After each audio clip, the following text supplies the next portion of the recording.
if you have situations that are tricky, like it's high contrast but low light, you can use different tools. You don't have to, but you can.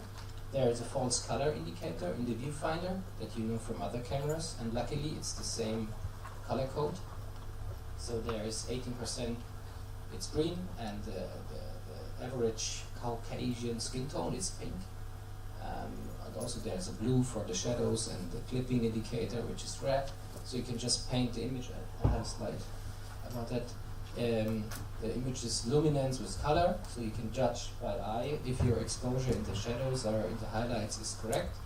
As well, there's a feature which is called high or low, which actually boosts the sensitivity just in your viewfinder to have a look how much detail you have in the shadows.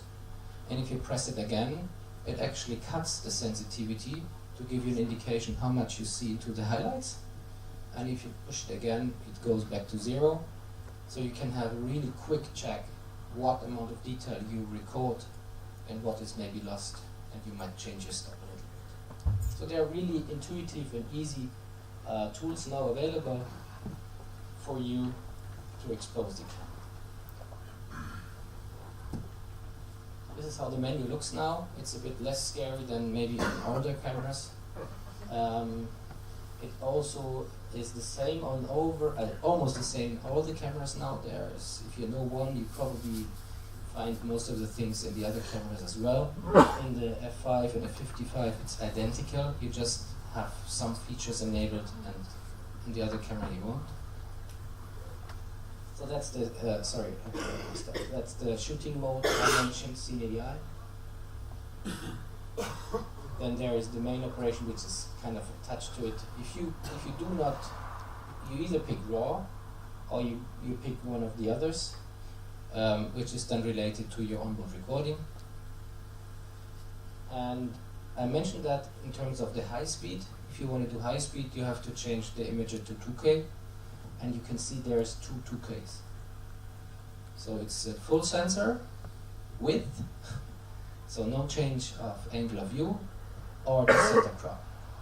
So you can pick what you want. And of course you have that choice also in normal speed, not only in high speed. It's just, there is a switch to do if you want to change from 4K to 2K.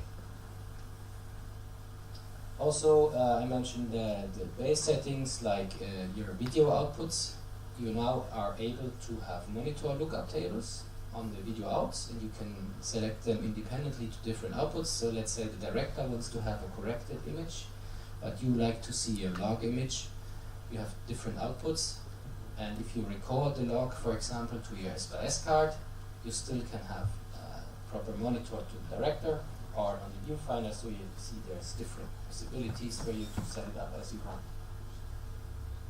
These are the types. Actually, since a couple of weeks, there's also the possibility of loading 3D lookup tables into the camera. So if you have a very sophisticated